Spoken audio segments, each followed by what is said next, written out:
If he returned to the city, spread the medicines he had been entrusted with, and they became precious materials as a result, then people from the city might come here to the dark elf villages to do business to try and obtain them. When he saw the purple potion, he knew that the city's medicinal use was at an appropriately high level. Having a chance to obtain that material and knowledge, even the chief pharmacist didn't think it sounded so bad. Just from that man's arrival, he didn't know whether or not it would give rise to interactions between the village and the city in the future. However, even if you were to tell him that he should accept the request based on that practical perspective, there would be no doubt that the chief pharmacist would have frankly disagreed with that sentiment instead. If he had had a personality that could be influenced by some rational conversation on the merits and demerits, the villagers probably wouldn't mutter the word obstinate around him, and he probably wouldn't be without a wife at his age. It wasn't as if he didn't worry about it so long as he was esteemed by his fellow pharmacist friends, but as of now, he had yet to give thought to trying and changing himself. That man talked about gains and losses. If it had been way before, it would have been an argument that he couldn't stomach. However, it was about his gains and losses as a pharmacist, interestingly enough. If in some far-off place his efforts as a pharmacist were mocked, he would have no way of knowing. He had no way of knowing, but if you were to ask him if he was okay with that, his answer would be, absolutely not. Because he had perceived value in what that man had offered up, he couldn't relax if he didn't return something of equal or greater value. He felt that the man really was a smooth talker, because he had attacked from the two fronts of logos and pathos simultaneously. Normally, the one who taught held superior standing while the one who was taught held an inferior standing. However, it wasn't like that this time. Teaching was the price of that potion. What's more, the man had taken the stance of leaving it up to him whether or not he would teach him. At this point, you could say their positions were equal. And that man immediately went on to say that he was going to take notes too. Open up hostilities. If the other party doesn't hide anything, and acts in a way that can gain my trust, then I should also adopt an attitude so that man will trust me. However, that was an extremely different problem. As he was returning to the sitting table, the chief pharmacist scrunched up his face. I don't think I can do something like that. The chief pharmacist himself knew he was bad at getting along with others. Even looking back on the times he had passed on knowledge to the villagers, he could declare that he hadn't been a good teacher. Flicking a glance at the dried leaves, which were a type of narcotic, that were on the medicinal herb shelf, the chief pharmacist shook his head. That stuff was aimed at easing pain and could also be used to eliminate stress. However, it wasn't very appropriate for an educator to use it. Nothing else I can do but try my best, huh? The chief pharmacist mumbled. But, well, it seemed like acting wasn't his strong suit. To go so far as to stare at me so hard he even forgot to blink, does it mean that he's that interested in me? He looked younger than me based on his looks, but he certainly is young. I guess he did have a pretty cute side to him after all, huh? 4. Ains, Aura, and Mare were having their morning meal. Of course, because Ains couldn't eat, it was really just Aura and Mare who were eating. It wasn't only the dishes, which brought out the flavors of the ingredients that the dark elves had provided them. There were also things from Nazarick that Ains had put into his inventory and brought here with them. After each bite of the dishes the dark elves had provided them, Aura and Mare would write their impressions of it on the paper next to them. They would then be shown to the intellectuals of the various races in Erantel and researched. However, as of right now, they had not made a single surprising discovery, including things of monetary value. They didn't know what would happen to their relationship with this village hereafter, but there didn't seem to be any materials that they could use as the basis to form beneficial trade relations with. The reason Aura and Mare were recording their impressions of the food after each bite was so that when they were asked about it, even Ains would be able to answer. However, there was just one problem. Being used to the food of Nazarick, no good impressions of the dark elf cuisine came from the refined palates of Aura and Mare.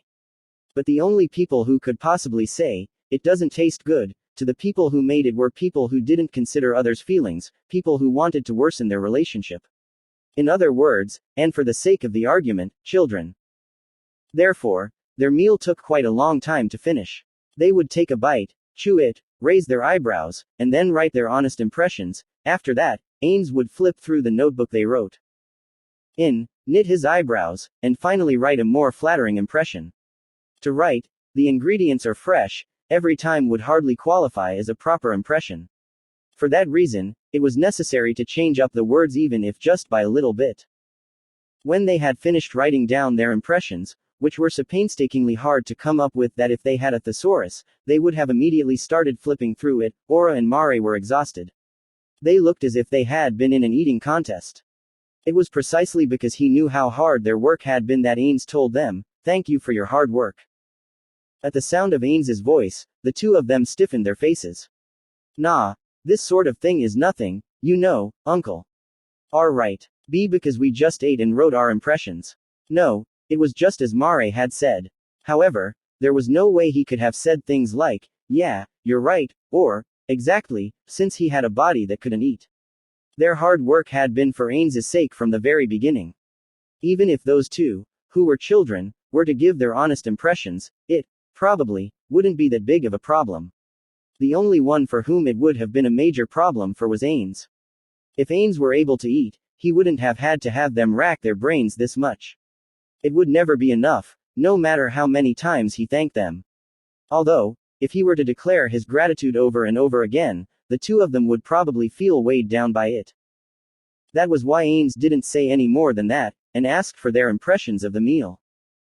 Those honest impressions were the same for both of them, and were the same every time.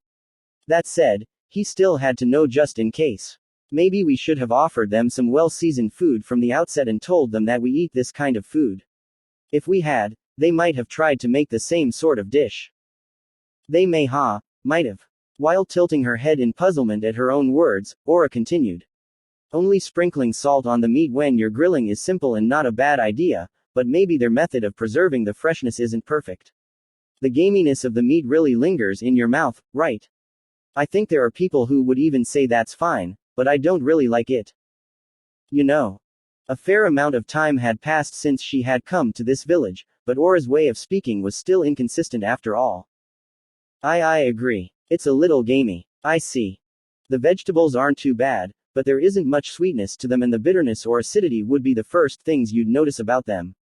I might recommend them to people who like that sort of thing, but couldn't they make condiments with fruit, I wonder? I want some dressing. I see. It really was the same as always after all. Then, I'm sorry, but could you two show me what you wrote? When he saw what they had written, he understood just how hard they had worked on complimenting the food. I really do appreciate your hard work. Ains lowered his head to the two of them in his mind. After briefly scanning over it, not that there was very much, and desperately trying to remember all of it, Ains returned the notebook to them. With this, their morning preparations were over. Then the next thing he should do was head to the office. Okay, it's about time, so I'll be heading out. I think I'll also be home late today, so could you go ahead and eat without me? The two of them answered in unison. Just then, Ains noticed that Aura looked like there was something she wanted to say. What's the matter, Aura? Is something bothering you? Oh, yeah, that's right, uncle. You're going to learn how to make medicine today, too, right? That's right, exactly. Today he's going to teach me how to make medicine that's a little more difficult. I used Gate to go ask Enphira about the name of the medicine, but he said that even he didn't know it. Really, it would have been faster if we could use message, but Ains let out a sigh. Well, when you consider that people who are enemies of Nazarick could possibly be using it, it might be better to just leave them as they are. Is it really okay to do that? Aura's tone of voice changed, so Ains also changed his tone to match. If this was a question she made as a floor guardian, then it was also necessary for Ains to answer as the ruler of Nazarick. I do not know, but I have no intention of making that medicine, because if the medicinal herbs it uses also exist in Yggdrasil, I will absolutely fail. It was the same with cooking. Because Ains didn't have the required skill, he couldn't use medicinal herbs, alchemical reagents, or other things to make medicine in Yggdrasil. But, by using the technology of this world and the medicinal herbs unique to it, he could make medicine. Therefore, when he was receiving instructions from the pharmacist, he had to first ask what kind of medicinal herbs they were using. However, there really are a lot of mysteries, I can't use the medicinal herbs of Yggdrasil, but what would happen if they were raised in the soil of this world? Would they be judged as being particular to this world? Or would that not work? Probably the latter, I think. You're probably right. Then, What would happen if their efficacy dropped? Isn't it true that the efficacy of whatever is grown in a man-made medicinal herb field drops? According to Enfira, the reason for not making medicinal herb fields in Irantel and other places is because of the soil, or because of insufficient nutrients. He said the effects were weak. Though it seems that is the very reason why he was conducting experiments by making a medicinal herb field in the middle of that forest. Yes, it does seem like that is the case. It was small, but there was one in the forest. Then there were also a lot of logs with mushrooms growing on them, as well as ones with moss growing on them. I remember seeing that kind of thing when I secretly checked in on them. It really is pretty tough to secretly get close to that village. Aura said earnestly. The goblins under Enri's control were standing guard in a wide area around Carne village. In particular, there seemed to be a being called the Goblin Trapper. Unlike damage-type traps, the alarm-type traps set by the Goblin Trapper were more difficult to discover. But, if there aren't enough nutrients, then I think we just have to use items and have Mare work hard on them. Upon receiving the gazes from the two of them, Mare shrank back. Well, you see, I don't think it's something that I can't do, but I think what might be really necessary is the nutrients in the soil. Oh, of course, I'm secretly doing that at night in the Irantel Adventurers Guild's medicinal herb garden, but I also have a feeling that it's not really doing much good. Though they may look the same, when they actually tried making potions using the medicinal herbs from the guild's field, a troubling result appeared. There were signs that the effect was slightly inferior. Was it because there was an overabundance of nutrients from what Mare was doing? A coincidence? Was something else lacking? Was their magic suited to medicinal herb cultivation? Because there were a great many elements that could be the cause of the problem, they had not yet been led to an answer. Even though several years have passed since we came to this world, there really are a lot of things that we still don't understand, huh? Yes. Why yes. Every time their knowledge bank grew, every time they discovered a thing they didn't understand, the mysteries of this world grew as if they were connected. Ains didn't know whether or not you could say they were fortunate, but the only question that remained was if they were a high priority. As a result, the things they hadn't investigated and put off until later accumulated. If they were able to leave it to the servants or summoned monsters, they might be able to solve them quickly, but unfortunately, servants and summoned monsters couldn't do a portion of the experiments. Ains had considered that at a minimum, the experiments had to be done by beings who were born in the same way that the NPCs or players were created. However, if that were the case, then even if Ains, a player, and an NPC were to do the same things, there might be differences in the results. If he believed that it was necessary to investigate something, they would need to have Ains, an NPC, and a servant, 3 people repeating the same experiment. If we do this kind of cultivation experiment, it might be fine to leave it to the people we have placed under our control, but important experiments and such can't be entrusted to those who could become our potential enemies in this world. And if that is the case, it means they must only be performed by those from within Nazarick, but we don't have that kind of leeway in terms of personnel. It's a troublesome thing. So that means while being on guard so that other countries' technologies don't make breakthroughs, we'll only be improving the technology in Nazarick so that it benefits us, huh? It was troublesome, but there's no doubt that if I left it up to Albedo or Demiurge that they could take care of it one way or another. Those two are smart, after all. Or rather, it was because it was those two that there was a chance they were already tackling it, so it might just be unnecessary worrying on his part. For the time being, he probably only had to raise the issue. Just like last time, all I would have to do is make a summoned monster, write it down, and throw it into the suggestion box. If he did that, he could avoid the danger of it appearing like he was only just realizing that now. Whoops. Crap. It's already time. Well, I'll be going then. Faster than he could even see the two of them nodding, Ains flew out their borrowed elf tree. As expected, there was no way he could be late. Even in his former working life, he hadn't been late even once, no matter how absorbed in Yggdrasil he had been, for instance. Hurry up, hurry up. Light shone on Ains's face. The sunshine falling through the slight gaps made by the thick branches of the trees told him the weather would be good again today. With the sounds of their master's footsteps no longer audible to Aura, she finally opened her mouth. Somehow Aura sighed. When she was alone with Mare, it was impossible for her to keep up the act. This was bad. On that point, Mare wasn't really acting like he was acting. That's a little unfair, isn't it? Aura gave him a reproachful stare. Huh, what's wrong, sis? Nothing at all. It's nothing, okay. It wasn't as if anything would change by taking her anger out on him. Aura regained control of herself and said what she was trying to say just a moment ago. Uncle looked like he was somehow having fun, didn't he? Mare nodded in agreement. To Aura, that point was something she really didn't understand very well. HNNNGH, she groaned. Her head cocked to the side as she asked a question. At any rate, he's been going to the chief pharmacist's place every day since we came to this village, but I wonder if there's any value in going that far. I wonder about that, but, you know. Since even I can't cast druid spells that make use of these trees, maybe they also have independently developed pharmaceuticals, right? Since that smart uncle of ours considers it interesting, that might be it, but in this kind of countryside village that's a little unbelievable, isn't it?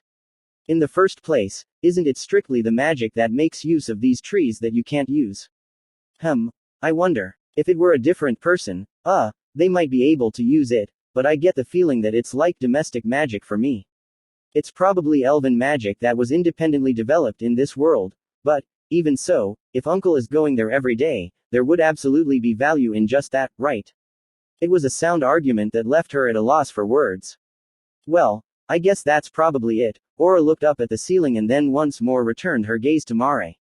Then, I wonder why Uncle looks like he's having fun every day. It's probably that, right? I wonder if he is just having fun getting a hold of new knowledge, information. Since Uncle really values information. Now I see.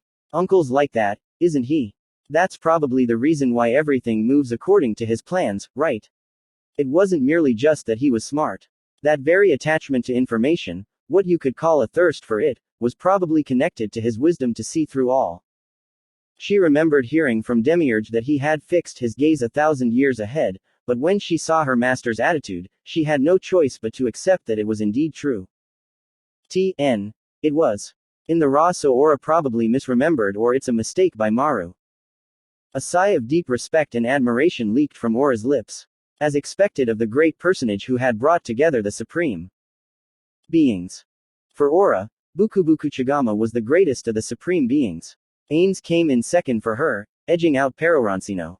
Enkuro Maki Mochi and Yamaiko were tied at a distant fourth. The rest of the supreme beings were all whatever. In Mare's case, his top three were the same, but everyone else was equal. As expected of Uncle, and in exchange for that, Aura's face was gloomy. When it comes to us, Mare had the same gloomy look on his face. Why yeah, special information, the information Uncle seems to be seeking out, we haven't gotten a hold of a single bit of it at all, and even so, we're doing it again, aren't we? It can't be helped now, can it? Even I really hate playing house again, but then, what else do we have if we say we want to play a different game? There's no way we could lose, and if we lost on purpose it'd be a bother if they thought we were making fun of them, wouldn't it? So for the time being, that means it'd be better for us to get along with them. The two of them were silent. As things stood, they would be playing house again. However, they didn't have the perfect excuse to refuse to play it, nor did they have an alternative idea for a game to play.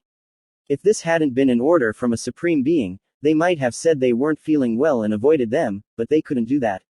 For the time being, we know my abilities as a tamer don't work on dark elves, but that might be information that nobody else has verified until now. Seeing a bitter smile appearing on Mare's face, she continued.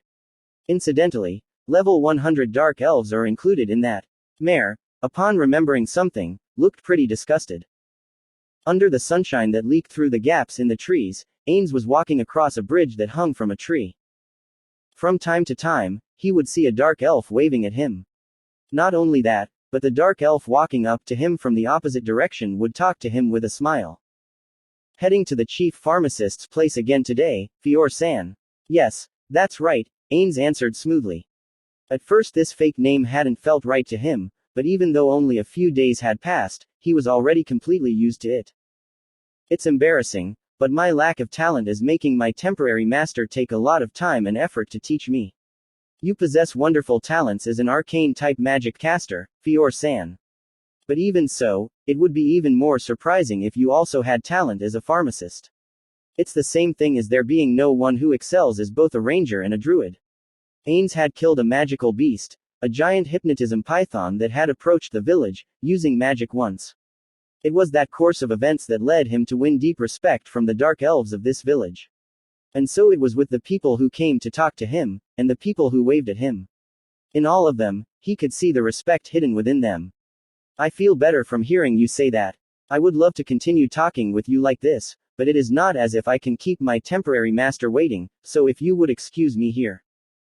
I am terribly sorry. I'm the one who should apologize for stopping you when you are in such a hurry. Exchanging, no, I'm the one who, and other social pleasantries, Ains started walking on. Finally, he arrived at the laboratory he had been frequently visiting these past few days. While calling out, "I'm sorry I'm late," he entered the elf tree. It wasn't as if he was actually late. Rather, in this village, the only way of measuring the passage of time was individual intuition. Because of that, aside from the hunters, they had a loose sense of time, and hardly ever made promises based on it. Even still, they had a rough sense of it. Therefore, it wasn't like it had been specified that Ains must absolutely come at this time. But even so, since he had been a little later than usual, he said it as a matter of courtesy. In fact, "You're not really late though," a voice called back from inside. In the familiar sight of the workroom, the chief pharmacist, with unfamiliar hand movements, slowly, ever so slowly placed the ground medicinal herbs on a dish, without turning around to look at him. Ains, taking a seat next to him, took the loaded dish and placed it on the scales. On the opposite side there were weights that had been placed on the scale. Unfortunately, they didn't balance the first time, so Ains repeated the task of changing the weights several times until they finally became even. After that, Ains wrote down the mass of the weights on the stack of paper he had prepared. "By all means, please continue." The chief pharmacist, who had been irritatedly watching Ains place the weights, took the dish with the medicinal herbs in a rough fashion and transferred them to another vessel. He was doing it carefully, but there was no way he could get all of the ground-up medicinal herbs off of the dish. A slight trace of the medicinal herbs, as well as the juice from crushing them, remained on the dish. Looking at that with an irritated expression on his face, the chief pharmacist tried to transfer them one more time using a spatula. If he had something like a rubber one, he might have been able to cleanly scrape them off, but unfortunately it was a wooden spatula. He was able to get most of it, but some still remained on the dish. "Uggish. This is such a pain in the ass," the chief pharmacist shouted while scratching his head in frustration. It was definitely an attitude he hadn't shown to Ains when they first met. In the few days he had been instructing Ains, he had opened up and now openly displayed his anger at Ains's proposed method by overreacting. In other words, his reaction carried the meaning that they should come on and stop it with this way of doing things already. "Please bear with it, temporary master." The chief pharmacist turned to Ains with a sour look on his face. Maybe if it were a woman or child, a different emotion might have arisen in him. Yet, even if a man, a full-fledged adult member of society, had shown that kind of attitude, Ains wouldn't have thought anything particular of it even if they were handsome, for instance. "Don't make me do something that's such a pain in the ass. Temporary apprentice. No, I told you the reason before, did I not? And you agreed to it, did you not? It was not as if I forced you to do it, did I? At that time I thought there was logic in what you were saying, since there's no way something like a giant could be in this village. However, I thought about it while I slept, and making you remember it in your head is still important after all. Why can't you just measure it properly yourself later when you've returned to the city?" Maybe he was quickly losing his confidence, but the chief pharmacist's voice slowly grew quieter. Meanwhile, Ains mentally clicked his tongue. So he noticed that, he didn't know whether the chief pharmacist's act of noticing that had been fast or slow, but he had wanted him to remain deceived. The reason why they were putting the medicinal herbs on a plate was because the chief pharmacist had tried to make Ains remember it using his hands and tongue before. If it were just his hands he could still fool him if Ains worked hard at manipulating his illusion. However, tasting things was completely out of the question. Even if he were told to understand the numbness when placing it on your tongue, it would be impossible no matter what for the tongueless Ains. But there was no way he could tell that to the chief pharmacist. Therefore, he made an excuse. "Just as there are giants and other huge races in my city, there are also races like dwarves, who are smaller than us. I don't have confidence that the same amount of medicine would heal those kinds of people. And so, I want to correctly measure the amounts of medicinal herbs used for just one person's worth of the medicine that you are making for me, and then I could make medicine for each race while taking into account their body weight and other things. To the chief pharmacist, who specialized in treating dark elves, those would be the words that made him think that it certainly was a valid concern. Ains also didn't see it as a total lie. However, he also understood that it wasn't the truth, either. This was because, if anything, Ains's logic was reasonable in his original world, but perhaps not so reasonable in this one. In this world, a different physical law, magic, existed. If that were the case, then things like potions, which had one foot in magic, could no doubt deviate from the common sense of the old world that Ains knew. In fact, even a small amount of potion healed a giant's wounds just the same as it did for smaller races. Of course, because the maximum amount of HP differed between an ordinary human and a frost giant, the amount of recovery would appear to be different. However, they were in fact the same. Of course, because he hadn't taken his experiments that far, this was just a guess. This was based on Ains's knowledge of Yggdrasil, which was the closest to the laws of this world. Therefore, it didn't mean that there was no chance that the content of what he said would match. If I think about it, it might have been better for me to say that I have a taste disorder at the beginning. If he had, he wouldn't be having this trouble right now. That said, if he had told that sort of lie, he would probably have ended up bearing some other burden. Even if I regret it right now, there's nothing I can do about it. What I need right now is something to deceive him with, something he'll accept, but nothing's coming to mind. It was a failure on my part for thinking that I had deceived him well and for not thinking up additional excuses. Ains moved the illusory face and slowly closed its eyes. Since it was just an illusion, his field of vision remained as it was, unchanged. Since those two had told him that, your face is motionless, like you're wearing a mask, he had been intentionally closing his eyes from time to time. Because the parts of his face not concealed by the cloth were his eyes and eyebrows, the places where emotions were most visible, Ains himself hadn't noticed that it would be a little unsettling if he focused his vision on one point and didn't move an inch from that point. Therefore, under the supervision of the twins, he practiced and practiced. Now, if he consciously did it like this, the process of changing his expression was clumsy, and he couldn't possibly do it unconsciously. He had improved his skills enough to somehow look like he had closed his eyes. How had he reacted to Ains's silence? The chief pharmacist continued. Furthermore, doing this kind of thing that's right. Productivity drops, that's what it means. For the amount of medicine I can make in a day to decrease is a huge loss for this village. It was a sound argument. Because there were a number of druids in the village, though they were of a lower position, they could generally heal urgent injuries. However, those who needed the pharmacist's medicines were the hunters and others who spent their time outside of the village, where the druids were not. If a druid accompanied the hunters, they might be able to help them when they were injured. However, at the actual hunting grounds, a druid who wasn't good at concealment would be a burden on them. From the perspective of someone without much hunting knowledge like Ains, he would consider saying, why don't you just create a base camp and have the druids on standby there? But this village had its own rules. In most cases, that kind of thing was born from the results of trial and error. They had no knowledge of that practice in this sea of trees, and there was no way he could tell them that in his position as an outsider. In the first place, who can claim that there are no alterations to the medicinal herbs when placed on this dish, right? These scales and dishes were old ones used by the bearer family, who as far as Ains knew were the most outstanding alchemists in this world. Since even they were using something like this, there probably shouldn't be any problems with them. Of course, Ains had already told him that. He had told him that these were things he had received from his master, so there shouldn't be a problem. But even still, the chief pharmacist persisted. Did that master of yours use the same kinds of medicinal herbs? You can't assert that there have been no changes in these medicinal herbs, can you? When Ains was asked that, he was hard-pressed to give him an answer. In fact, he would have to ask how they could have changed. So far as it goes, in regards to that, I said before that it is believed that there are no differences. You said, is believed, didn't you? That's not a guarantee now, is it? In other words, not even you yourself have the conviction that it absolutely will not happen, which means you're not confident, right? Are you okay with that? Medicine can sometimes harm people. It might change into something that harms people because of the alterations caused by placing it in this dish, right? First of all, I believe that will not happen. Of course, that may be true. However, to investigate if that is true, you will need to make all the medicines and confirm it, won't you? First and foremost, when you investigate, if there was a minute change, you might not know immediately that it had been altered. Then, when a few days or weeks have passed, it might change significantly.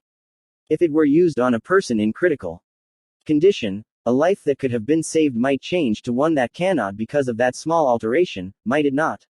A sound argument yet again. Might.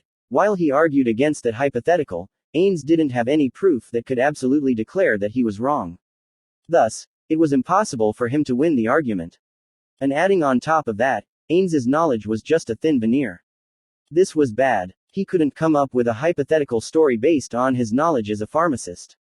If someone from the Bearer family were here, they could probably immediately refute it. However, he couldn't back down here.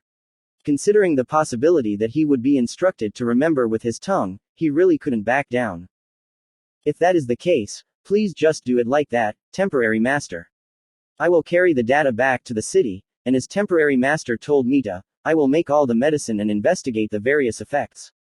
Faster than the chief pharmacist could get a word out, Ains piled on his declaration. To give an opponent a chance to counterattack was the act of a fool. Incidentally, because Ains was a fool, he was constantly receiving his opponent's counterattack. He wondered if that was what they called friendly fire. Especially from Demiurge. The number of pharmacists in the city isn't in the ratio as it is here. If I were able to gain their cooperation, I would be able to make a large amount of medicine at once, wouldn't I? Moreover, because there are various races living there, in order to investigate whether anybody can use them without any problems, I must also borrow the wisdom of the pharmacists of those various races, mustn't I? The chief pharmacist looked just a little uncomfortable.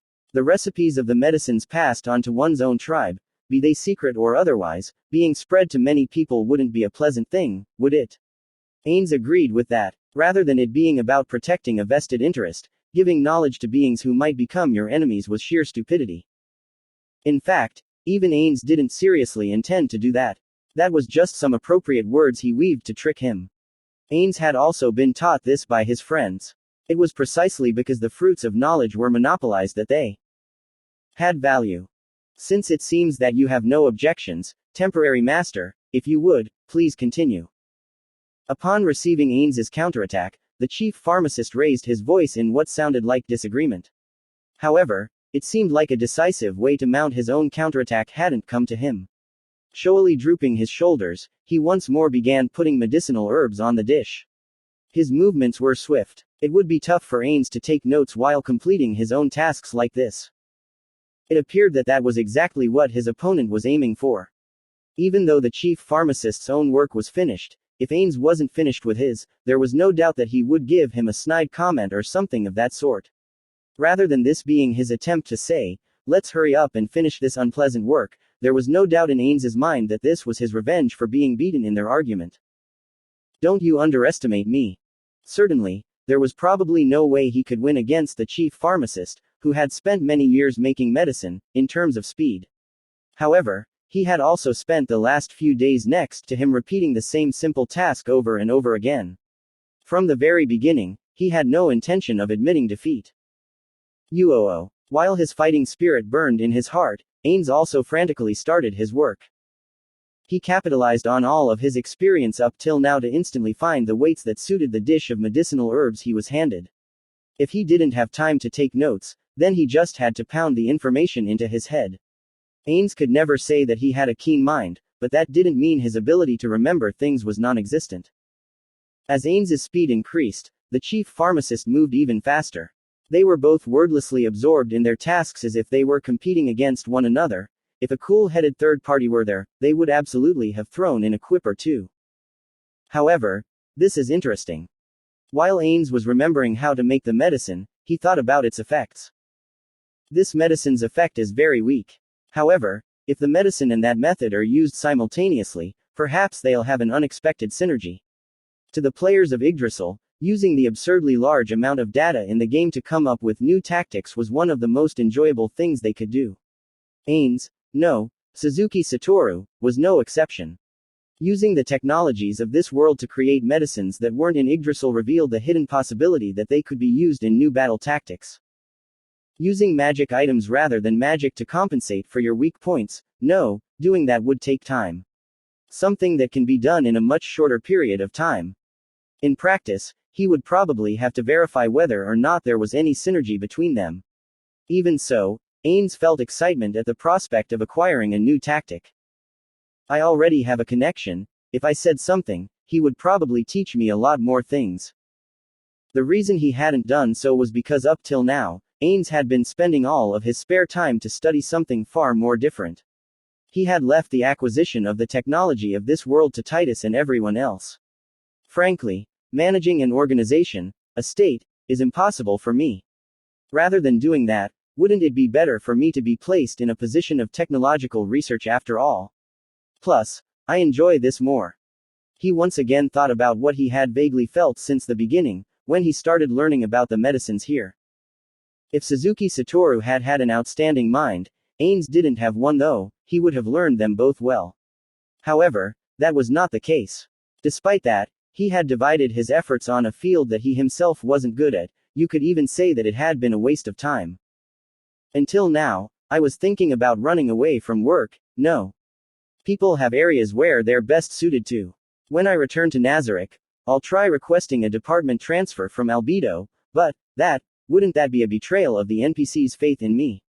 As the guild leader and the person who dubbed himself, Ains Ul Gaon, is that the right thing to do? I wonder what everyone would say. At the sudden halt of the chief pharmacist's hands movement, their contest and Ains's thoughts came to an abrupt end. The chief pharmacist turned around, towards the entrance. Ains looked as though a smile of victory was about to appear on his face, but he immediately amended that and looked in the same direction. It wasn't as if anybody was there. In that case, he tried pricking up his ears. It felt like something was happening far away. However, there were signs that this noise wasn't from an emergency, like a monster attacking the village, or someone was wounded. You guys were the last ones coming from the city, right? Huh, oh, yes. I haven't heard that anyone except us was coming. Could it be? Yeah, that's right. When someone comes to this village it's like this, I guess. They're also an outsider. There wouldn't be this kind of reaction if it were one of the dark elves from around here, assuming that, maybe an elf came. Or maybe it was someone from Nazareth. No, Ains thought, if they wanted to contact Ains, they had message, and other methods of doing so. It was hard to believe that someone from Nazareth had come. However, if the other party were an elf, then only one sort of being came to mind. Could it be a peddler? It might be, though I also have a feeling it's something a little different. Well, it probably doesn't have anything to do with us. If something did happen, someone should be coming right away. The chief pharmacist answered as if he was trying to persuade himself that it was true, and once again turned back to the desk. More importantly, let's continue our work. You may have also been taught this by your master, but when mixing, there are kinds of medicines for which efficacy can deteriorate along with the passage of time. Their work was progressing much more slowly than it had been just a little while ago, but they would soon be forced to interrupt it. One of the dark elves from the village rushed in completely out of breath. Mango saw. The voice of the dark elf who had suddenly entered lost its vigor when he caught sight of Ains. Oh, Fior-san. Pardon me for interrupting your work. There weren't any villagers who didn't know Ains had been hanging around the chief pharmacist's house to seek his instruction. Yet, something had happened and he seemed to have forgotten that due to his impatience. So there's an apology for my temporary apprentice, but not one for me. What the hell is this? The chief pharmacist muttered, but he probably wasn't serious about it. His face looked dissatisfied, but in some ways it also looked like a mischievous child's. Oh, I'm sorry, Mango-san. Sorry for bothering you. Mango Gilina. That was the chief pharmacist's name. The dark elf who had apologized to him kept glancing over at Ains. It seemed like he wasn't going to broach the subject. If this is something that would be bad for me to hear, then how about I step outside? No, it's really nothing like that. But, you see, Mango-san, an elf came to the village just a little while ago, and they said that the country of humans outside of the forest is attacking close by. When he had said that much, he glanced over at Ains once more. I see. If that is the case, it doesn't mean that the country I live in is the one that attacked. I think it is, probably, a country called the Theocracy, a country that is near my own. I have heard stories about them attacking the elven country before. An expression of relief appeared on the dark elf's face. And the elf came to tell us to be sure to send troops from this village. That elf must also inform the other villages and has already left the village, but it seems like the elders want to have a meeting about what we should do from here. 5. Quite a number of dark elves had gathered in the plaza.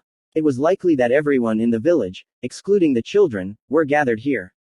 It seemed that they also used this plaza to hold meetings. However, though it was called a plaza, because this was a dark elf village, it was midair. It was a place that looked like a giant tray held in place by the bridges that extended from the trees.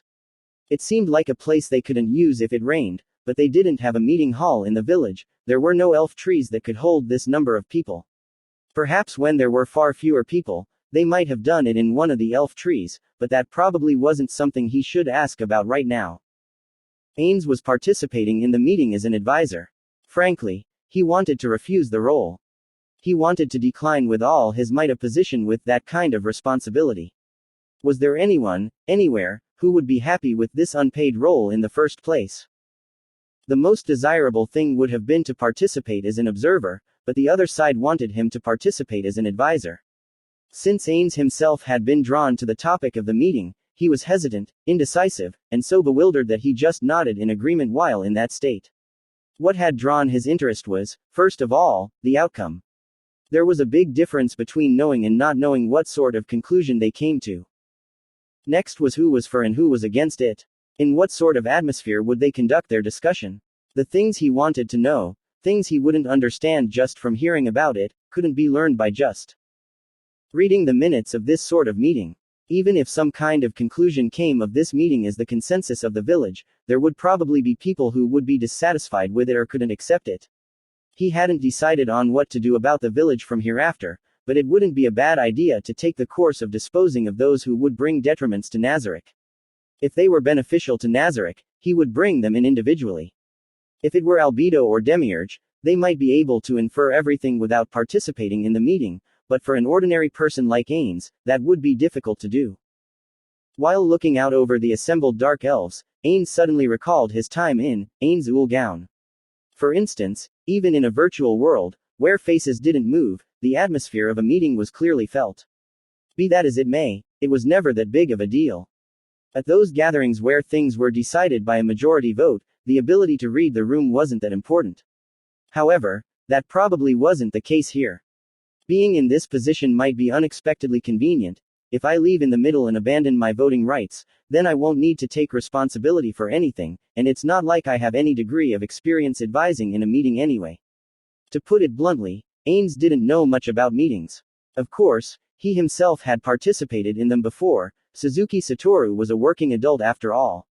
It would be rare for a company to not have any meetings at all. However, even if he did participate, his single vote was worthless. They were meetings in name only, they only served to receive orders from above.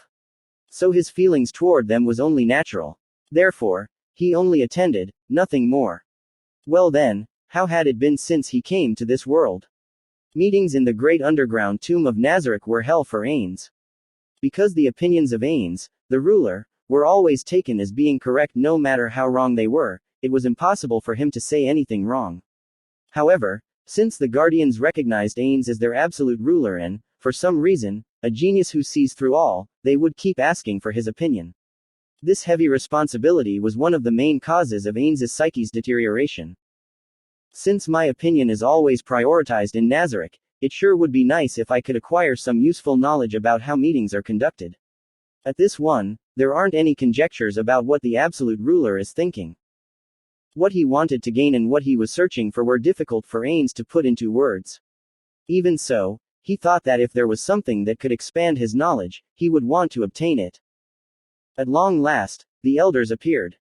They stood in the center of the U-shaped crowd. To their right and left stood groups of miscellaneous dark elves who looked like they were inserting themselves into the meeting. Ains's position was in a spot that was a bit separated from where the elders were. Yeah, to be honest, I failed. Because I was hanging around the temporary master's house, I couldn't completely grasp the relationships between the dark elves in this village. Even at this gathering of the villagers, there were people who he had exchanged casual greetings with as well as those whose names he didn't even know. Ains only worked hard on gathering intelligence on the VIPs of this village. However, if you were to ask him if he knew what shape the web of relationships took centering on those people, he wouldn't be that well informed. That said, he had clearly explained why it couldn't be helped. Furthermore, even if he had worked hard and built relationships with them, he wouldn't have been able to become close enough for them to drop all pretenses and talk to him about anything in this short amount of time. Adults have a lot of things going on after all. I'd like to believe it's not like that for children though. Based on Ains's shallow knowledge of such things, there appeared to be no particular meaning in this arrangement of attendees. While thinking that he wished everybody had name tags, Ains used illusory magic to put on a serious expression for the time being and waited for the meeting to begin. Now then, let us begin, one of the elders, the younger man, spoke. I believe you all have already heard about it from someone else. However, in order to determine what is factual, please allow me to explain it once again. Today, a messenger from the Elf King came to this village. He talked about how the country of humans to the north is launching an attack near the royal capital. Many eyes turned to look at where Ains was.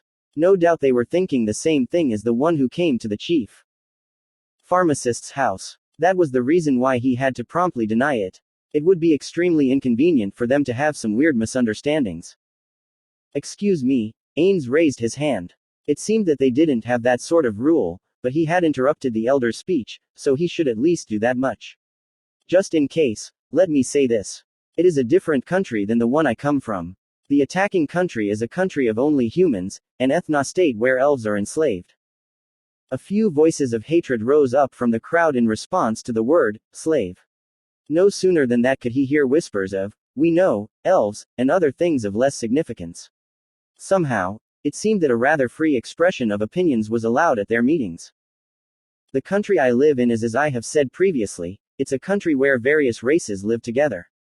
Because they are protected by law, there is neither hostilities nor persecution. That means they are not targeted because of their race.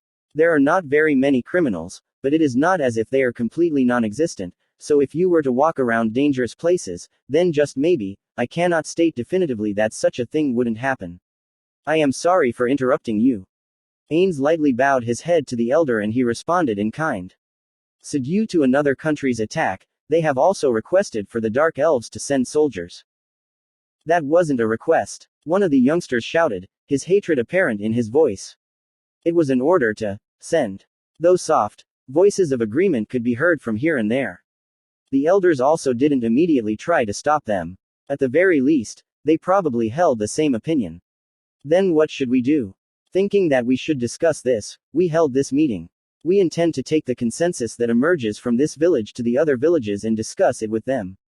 Therefore, we would like for you to understand that this doesn't mean our opinion as it is will become the opinion of the Dark Elves as a whole.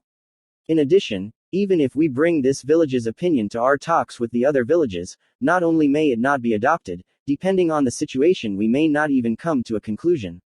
To this elder's words, another one continued. No, there's probably a good chance of that happening. There's even a possibility that this village, where everybody knows everyone else, can't come to an agreement either. As a result of that, it may come to pass that the Dark Elves would split up and live separately from one another as it had happened once in the past. The elder looked in Ains's direction for only a moment. Not seeing eye to eye is by no means a bad thing. However, by not being trapped by one's own opinions and exchanging them with others inside the village, we can acquire all sorts of ideas. We also believe it necessary to take a broader perspective on things to decide on our course of action. How would that even work? Ains, having experience as a guild leader, couldn't imagine doing that. It would be wrong for the leader of an organization to support the idea of letting everyone do as they pleased and not unify their opinion. If the members of a guild went against the guild's decision for reasons they couldn't accept, or that they didn't like it, then wouldn't it have been meaningless to create the organizations called guilds in the first place? The reason they were able to attain strength was precisely because they were unified, Splitting up made everyone a good target to get crushed. Be that as it may, Ains didn't say any of those things. Under these circumstances, it wasn't good for an outsider who thought that their own opinion was correct to impose it on them. To see it from a different perspective, how would you feel having an opinion forced upon you by an outsider? On top of that, life in a dangerous place like the Great Sea of Trees might be the reason why they emphasized the idea of self-determination. Though he had only lived here for about a week, Ains got a strong impression that the idea of self-responsibility was stronger in dark elves than it was in humans. When he thought about it, there seemed to be many problems with that way of thinking, one that had been cultivated for who knows how many tens or hundreds of years until now, being changed by the opinions of one foreigner. The first one. Wouldn't the dark elves scattering be a benefit to Nazarick? It was for that reason that we had he who knows of the outside world participate. The discussion suddenly shifted and Ains, lost in the incoherence of his own thoughts, lightly nodded in agreement. I do not know if I will be of any use or not, but I'll wring out as much of my wisdom as I can. Ooh. Among the voices of admiration that could be heard, a dark elf tossed out a question to them. So then, what is it that the elders are considering we do? Sending someone even though we have no such thing as soldiers in this village. We agree with that opinion. We certainly haven't heard of a dark elf village being attacked yet, but that might just mean they are not being attacked right now. I believe you all know this, but our village lies on the outskirts of the elven country, and since it is located in the southeastern tip, if the adversary is attacking villages in order, this village would be last, yes. After they have exterminated the elves, we the dark elves may not be safe. If that's the case, we should cooperate and drive them back. That is where the question lies, elders. Just because the elves are being attacked, that doesn't mean the dark elves will also be attacked, does it? That certainly was correct. According to Ains's, Nazarick's investigations, there was no evidence that dark elves were sold as slaves. And conversely, if we stood with the elves and participated in the war, the human country might then regard dark elves as enemies. To begin with, can we even fight and win against the human country? The air trembled with commotion. It was a reasonable question. The adversary had penetrated as far as the vicinity of the royal capital. From there it would be rather difficult to have a dramatic turnaround. If you thought about it logically, their prospects of victory were low. I endorse the elder's opinion, a dark elf said uncomfortably. Melon. In the past, when we fled to this forest, the elves accepted us. Do you not feel the need to repay that kindness? The dark elf called Melon, who had thrown out the question from just a moment ago, hurried to answer. No, that isn't what I was talking about. To fight or not to fight aren't our only options, right? For example, why don't we just invite the elves to come with us and run away? This forest is still so big. I don't know what kind of creature the ones called humans are, but they're probably not more skilled at living in this forest than we are. If we ran away, they might not pursue us, and if push comes to shove, we also have the means to migrate to a forest that is far away. Besides, why are the humans even attacking the elves? Isn't there a chance that the elves were the ones who attacked first? If that's what happened, then you reap what you sow. The one who whispered that was the chief pharmacist. It was a quiet voice, but loud enough for everyone to hear. Certainly, why are the elven and human countries fighting? Are the humans also living in this forest? The elder looked at Ains like he was asking him for help. No, my deepest apologies, but I do not know the reason for the war. Rather than that, it is my first time hearing that the human country has penetrated this far. However, I do know that the human country lies outside the Great Sea of Trees. I do not think this a struggle for existence by any means. Was that right? This forest is too big for us to know everything about it, and that means the outside world is even bigger than that, I suppose. So what is it you think we should do? What? You're asking me, an outsider, something like that? Well, this is awkward. For the time being, it doesn't mean the dark elves are absolutely one of the races I would want. The existence of the elf trees and the chief pharmacist's knowledge were among some of the things he wanted, but they were not incentive enough for him to absolutely want them. But, well, it's not like I want them to die. I just have to steer the conversation in a direction where they won't die without lying about anything. The faces of Aura and Mare popped into his head. He didn't know if everything had been going well for them, but they might be saddened to know that the children they played with had died. Ains thought for a little bit and found his answer. Yeah, leading them out of this situation is impossible, since I didn't even prepare any presentation materials this time. He hastily put together a plan that was full of holes. He wanted to avoid having it become the seeds of disaster. If that were the case, he should just honestly tell them what he was thinking. First of all, if you have a debt of gratitude, betraying that would be disgusting. If something were to happen to you again, the Dark Elves would be considered a race that cannot be trusted, and no one would help you. The elders nodded their heads in agreement. On the other hand, the guarantee of victory, not what the elves believe, but based on the information that all of you have calmly collected, is it guaranteed? If your answer is no, then there is nothing more I can say other than the fact that all of you going to fight would be madness. The youngsters nodded in agreement. Therefore, if it were up to me, I would choose something that didn't make use of either of those options. Expressions of curiosity appeared on everyone's faces.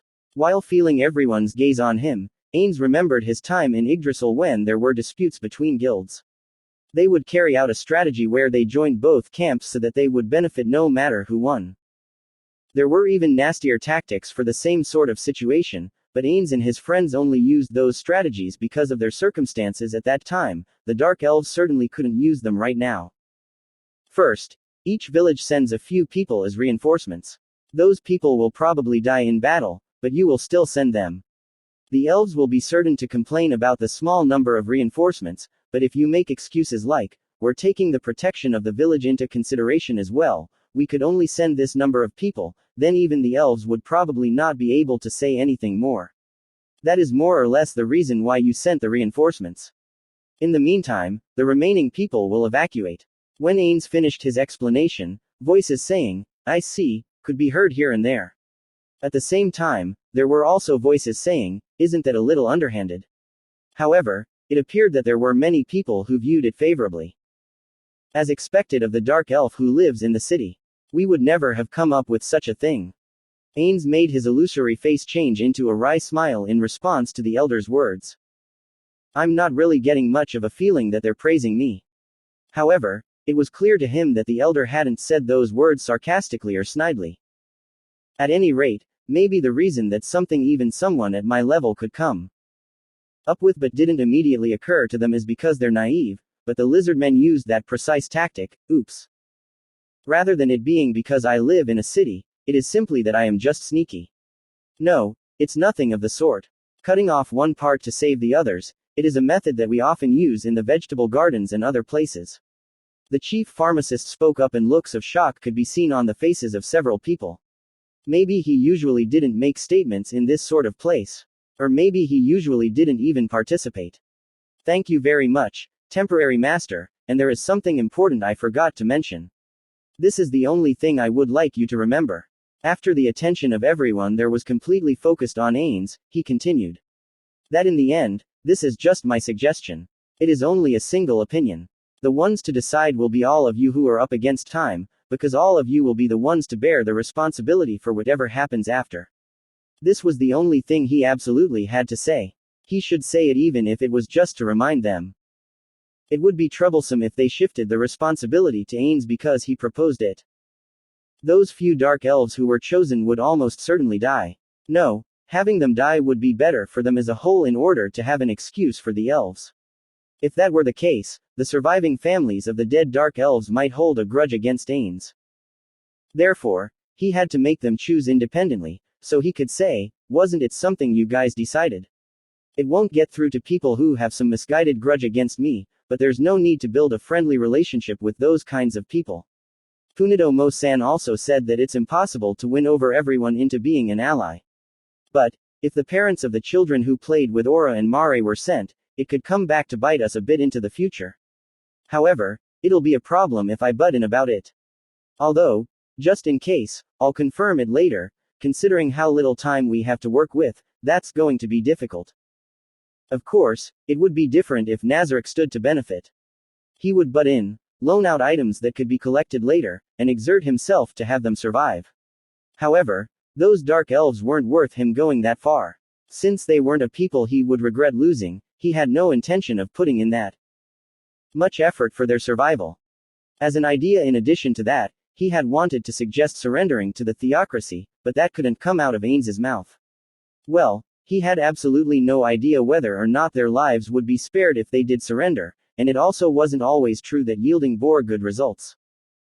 It was a wonderful opinion. The elder shifted his gaze from Ains and turned it towards the dark elves. Do any of you have any opinions on it? There were no voices of dissent. Ains's suggestion had been finalized for the most part. In fact, it seemed like it was a done deal. From there, the discussion about how many people, who to send, and where to escape to, started. Since they were going to have a meeting with several villages afterwards, making a decision right now might be too hasty. However, to hold off on deciding these things until that meeting would be a bit too slow. Ains looked over that scene in a complicated state of mind.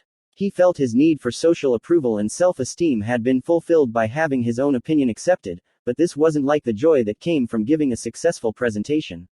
Maybe it was because he didn't have a clear goal in mind this time. It wasn't that he was leading them in a way that would be beneficial to Nazarick, it was just that his suggestion generated responsibility. The only thing he could do was to flee at once and have someone else shoulder the responsibility. Furthermore, they were already stretched for time. They had to leave right now. This is incredibly rude of me, but it seems that my presence here any further is pointless, and it's about time I return to where those children are waiting for me. The eldest of the elders spoke as their representative. You have truly saved us this time. Later, we want to unify our opinion and propose it to the other villages. While thinking that the elder didn't have to be so deferential to him, Ains responded. If so, then on that occasion, would you mind not mentioning my name? Why not? There will surely be those who would oppose it if they found out it is the opinion of one who does not really have any connection to this village, and the dark elves who live in this forest. Of course, his true intentions were different. His aim was to lower, by even a little bit, the chances of someone bearing a grudge against him. No, there won't be anything of the sort. Though they may have left the forest, they are the words of a dark elf with whom we share the same ancestors with. There shouldn't be anyone who would spurn them. However, I do understand. Let's conceal that part of it. I am grateful for that. Now then, it is much earlier than I initially planned, but it is about time for us to leave this village and return to the city. What did you say? I am terribly sorry to spring this on you so suddenly, but if anything were to happen to those children, I would never be able to apologize to their parents. Is the reason for Fiordono being on guard, because the humans are that strong? For a moment, Ains was baffled, but he understood that they were probably thinking that if people as strong as them were leaving the village as if they were fleeing, that might be connected to the strength of the theocracy. I do not know about that. I am confident that I can win against ordinary opponents, but because there is no way I can know of all the powerful people of the human countries, what will happen is an unknown quantity. I am thinking that if there is even just a small chance that something could happen to the children, it would be awful. The elder nodded in understanding.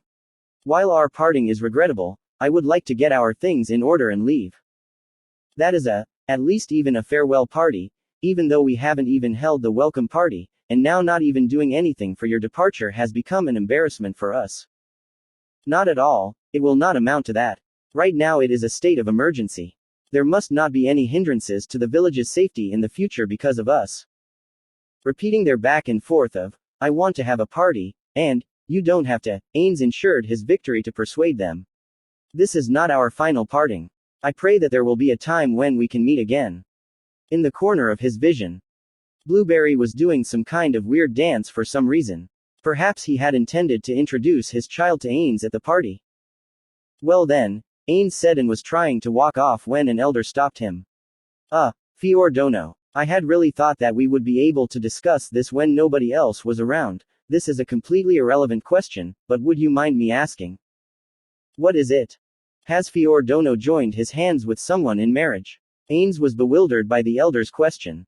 If you don't have anyone like that, how would you feel about taking someone from this village as a wife? When he passed his gaze over them, there were no dark elves directing negative emotions toward him. On the contrary, the colors of expectation were in the eyes of the dark elf women. And it was not as if they were being sacrificed for the sake of the village, there were even people directing favorable smiles at him. It wasn't as if Ains was particularly knowledgeable about women. On the contrary, he didn't understand a single thing about them. However, even then, he was confident that the smiles the women had on their faces weren't fake.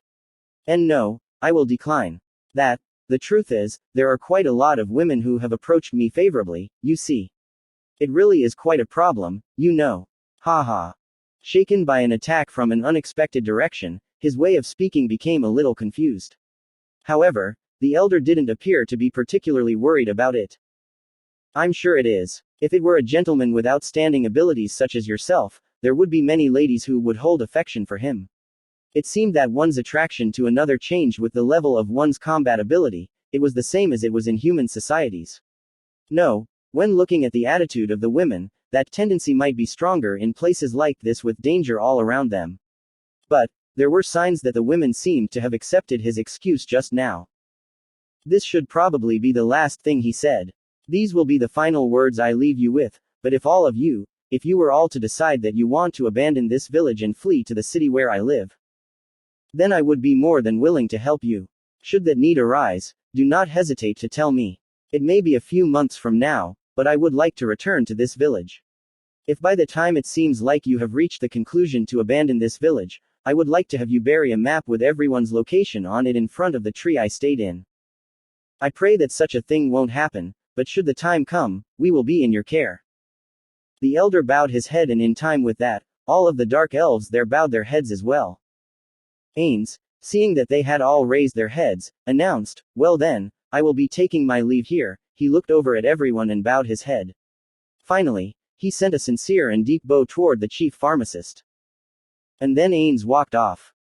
No one stopped him. Of course, he had thought that sort of thing wouldn't happen. Ains walked until he was no longer in their line of sight. The figures of Aura and Mare were there. His performance as an uncle had now ended. Their attitudes were those of floor guardians. Furthermore, Aura seemed to be extremely cautious, as she quickly ran her eyes over Ains's entire body. Ains-sama, I am happy for your safe return. However, did they do anything to you?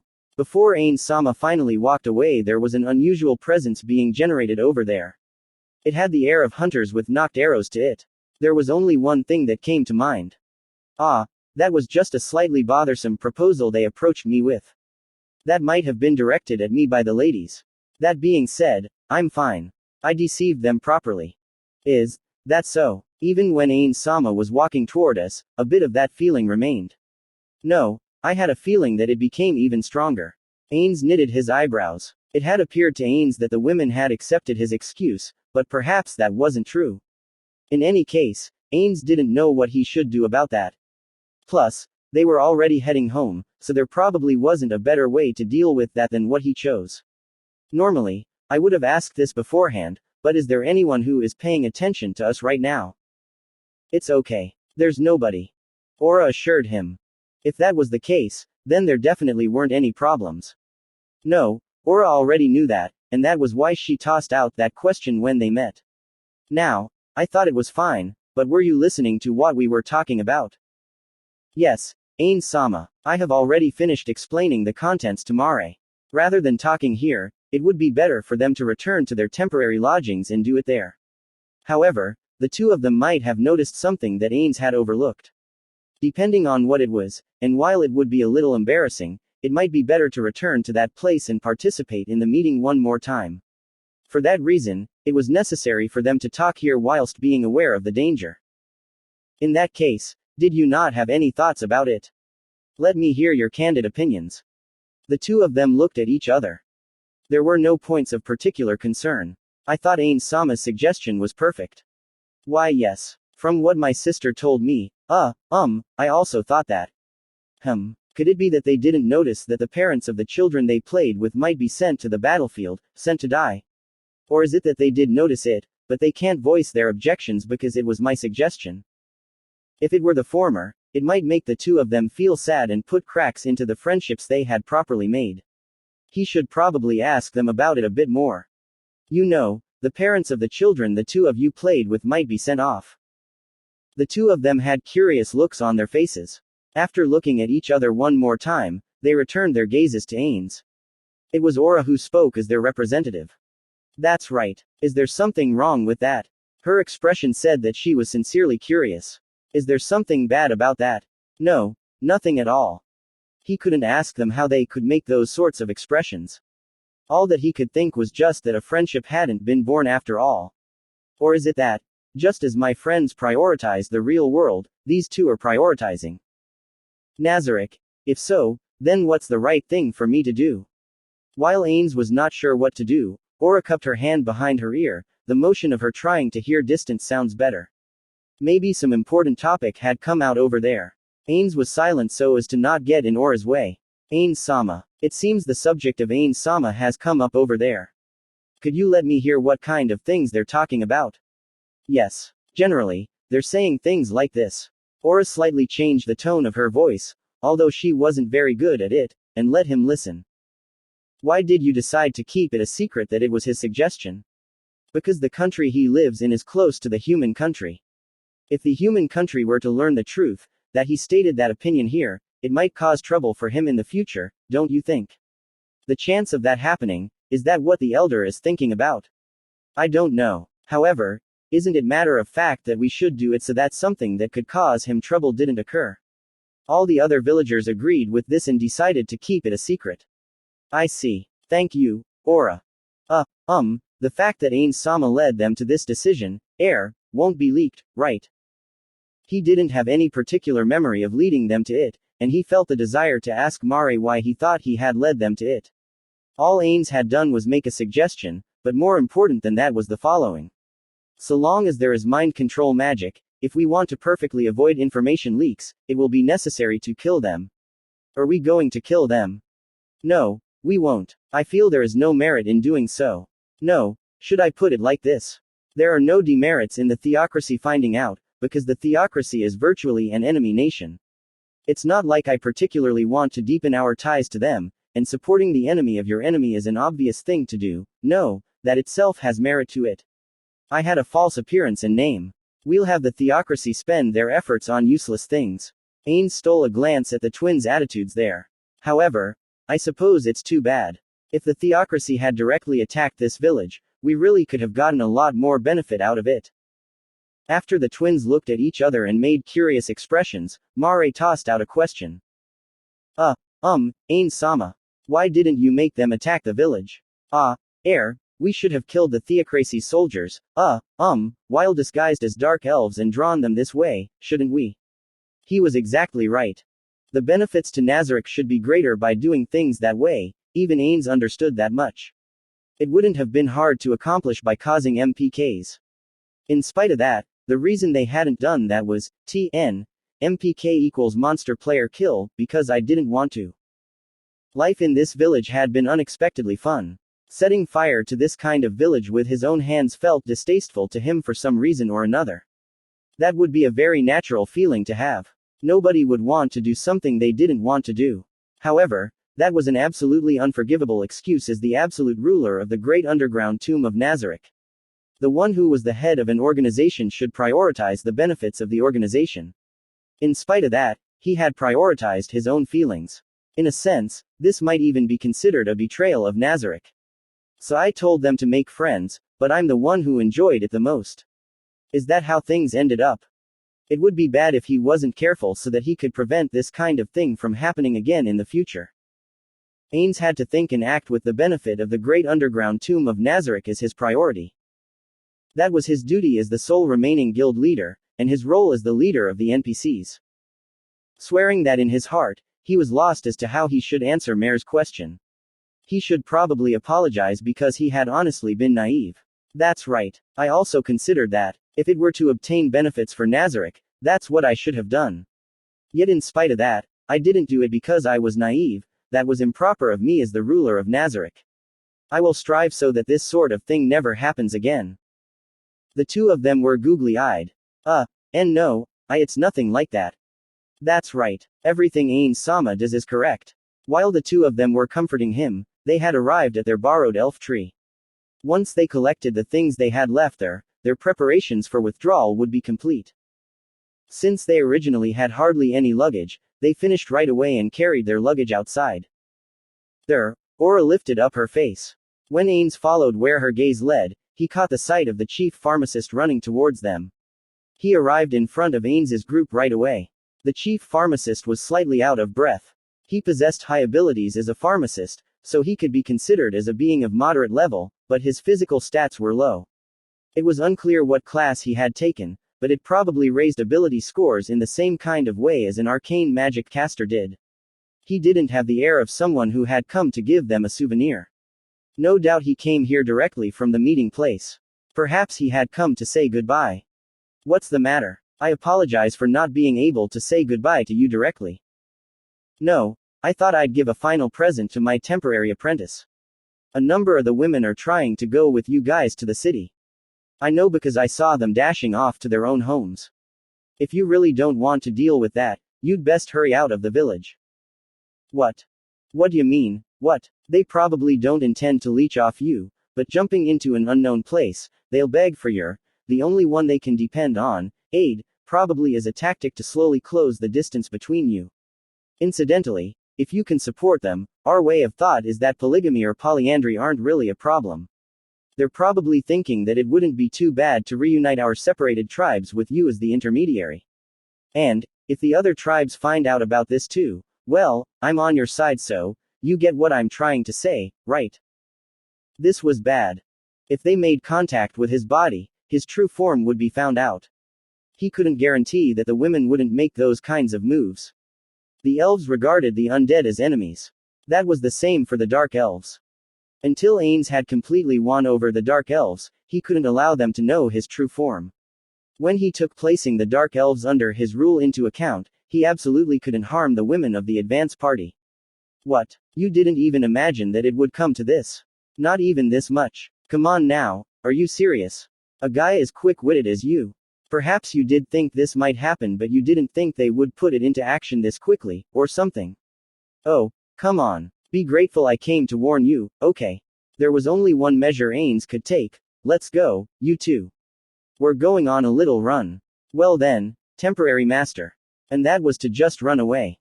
Having barely finished his goodbye, the three of them slipped past the chief pharmacist and jogged off. They immediately entered the forest, but they didn't stop.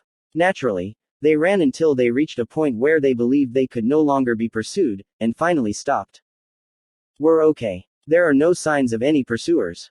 So then, are we returning to Nazarick from here? Ains, the sign of relief appearing on his face, grinned broadly at Aura's question. Of course, his actual expression didn't move an inch, or rather, he wasn't even controlling his illusion. We won't do that. Returning to Nazarick, assembling troops, and taking action isn't a bad idea, but I don't want to waste this perfect opportunity. The three of us, a select few, are going to carry out the strategy that Punito Mo-san taught me in the past. What might that be? Mare asked, his eyes sparkling. Ains was a bit happy. If Mare had taken an attitude of, whoop-de-doo, here, his enthusiasm would have diminished. Ains answered boastfully. Strictly speaking, it's a little different, but we're kill stealing. Chapter 5 Kill Steal.